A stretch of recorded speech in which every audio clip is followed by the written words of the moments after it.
Hello, আসসালামু আলাইকুম। Lincoln বলছিলাম দুবাই থেকে। আমার সাথে আছেন সজীব ভাই। সজীব ভাই হচ্ছেন বেসিক্যালি রিয়েল এস্টেট সেক্টরে কাজ করেন দুবাইতে। যাদের যে কোনো ধরনের সাপোর্ট দরকার পড়বে ওনার সাথে যোগাযোগ করতে পারবেন। যেই তথ্যটা দেওয়ার জন্য আপনাদেরকে এই ভিডিওতে ইনক্লুড করতে চাচ্ছি সেটা হচ্ছে আসন্ন 139তম ক্যান্টন ফেয়ার। এই ক্যান্টন ফেয়ারে প্রস্তুতি হিসাবে আপনারা বিভিন্নভাবে বিভিন্ন জায়গা থেকে বিভিন্ন তথ্য সংগ্রহ করে আপনারা ক্যান্টন ফেয়ারে যাচ্ছেন। কেউ গ্রুপে যাচ্ছেন, কেউ গ্রুপের বাইরে যাচ্ছেন, কেউ একা যাচ্ছেন, এর আগে গিয়েছেন, এবার দ্বিতীয়বার যাচ্ছেন, আবার কেউ কেউ প্রথম আছেন।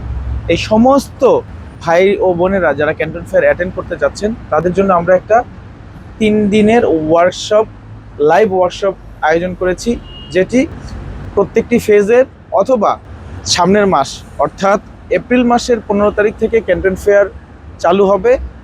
আমরা 7 থেকে 10 তারিখ 3 দিনের একটা লাইভ ওয়ার্কশপ করব। এখানে আপনি যে সুবিধাগুলো পাবেন সেটি হচ্ছে কিভাবে বিমান থেকে নেমে আপনি ক্যান্টন ফেয়ার পর্যন্ত যাবেন, হোটেলে যাবেন, ট্যাক্সিওয়ালার সাথে টুকটাক 2-1টা চাইনিজ বলার একটা গাইডলাইন পাবেন, মেট্রোর কার্ড কীভাবে কিনবেন, কীভাবে রিসার্চ করবেন। এছাড়াও আরও ছোট ছোট ব্যাপার, মানি এক্সচেঞ্জ রিলেটেড ব্যাপার। তারপর হঠাৎ করে অনেকগুলো স্যাম্পল নিয়ে নিচ্ছেন ক্যান্টন ফেয়ার থেকে, এগুলো সবই আনতে ইচ্ছা করতেছে, বাট আপনার ওজন আছে মাত্র 10 কেজি ফাঁকা, কি করবেন সেই অবস্থায়?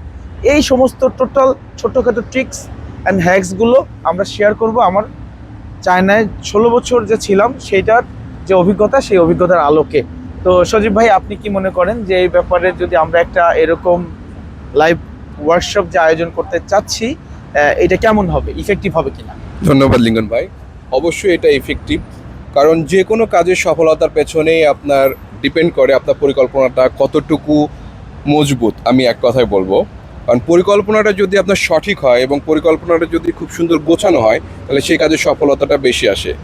আর এই ক্যান্টন ফেয়ারকে উদ্দেশ্য করে যে ধরনের আপনি আমাকে বললেন বা আপনি এখানে জানালেন যে এই টাইপের টার্মস এবং ট্রিক্সগুলো আপনি আপনার এই ইয়েতে শেখাবেন, এতে হবে কি পরিকল্পনাটা মানে পুঙ্খানুপুঙ্খানুভাবে একজন সাজাতে পারবে যেন ক্যান্টন ফেয়ারে অ্যাটেন্ড করে সেখান থেকে ম্যাক্সিমাম রেজাল্টটা বের করা যায়।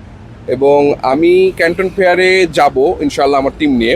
আমি চায়নাতে ভিজিট করেছি, কিন্তু তারপর এটা কোভিডের আগে। আগের চায়না আর এখনকার চায়না কিন্তু অনেক তফাৎ, ফার ডিফারেন্স। সো আমি মনে করি যে আমিও অ্যাটেন্ড করব ইনশাল্লাহ, কারণ এটা অ্যাটেন্ড করলে হবে কি আমার প্ল্যানটা সাজাতে সুবিধা হবে। ধন্যবাদ লিঙ্কন ভাই। আপনাকে ধন্যবাদ। সজীব ভাইয়ের মুখে শুনলেন, উনি এর আগে চায়নাতে গিয়েছেন কোভিডের আগে। কোভিডের পরে আমি যেহেতু চায়নায় অনেক দিন বসবাস করেছি, কোভিডের পরে আমি চায়নায় গিয়ে অবাক হয়ে গেছি এত চেঞ্জ, বিশেষ করে গাড়ির সেক্টরগুলোতে ফুল তারা এত ডেভেলপ করেছে যেটা বিশ্বের অন্য অনেক জায়গাকে ছাড়িয়ে গেছে। সজীব ভাই এই লাইভ সেশনে অংশগ্রহণ করবেন তার টিমকে নিয়ে। আপনারা যদি কেউ অংশগ্রহণ করতে চান আমাদের এই লাইভ ওয়ার্কশপে, 3 দিনের অথবা 2 দিনের হতে পারে, নিচে দেওয়া যে লিঙ্ক থাকবে এই লিঙ্কে ক্লিক করে রেজিস্ট্রেশনটি সম্পন্ন করুন। এছাড়াও হোয়াটসঅ্যাপে কল দিতে পারেন, মোবাইলে কল দিতে পারেন, অফিসে এসে যোগাযোগ করতে পারেন এবং মেসেঞ্জারেও নক করতে পারেন। এছাড়াও আমাদের যে ওয়েবসাইট আছে সেখানে লগ ইন করেও আপনি রেজিস্ট্রেশনটা সম্পন্ন করতে পারেন। ধন্যবাদ। তাহলে আপনাদের সাথে আমাদের দেখা হবে, আমাদের টিম মেম্বারদের দেখা হবে ক্যান্টন ফেয়ারের কোনো এক জায়গায়।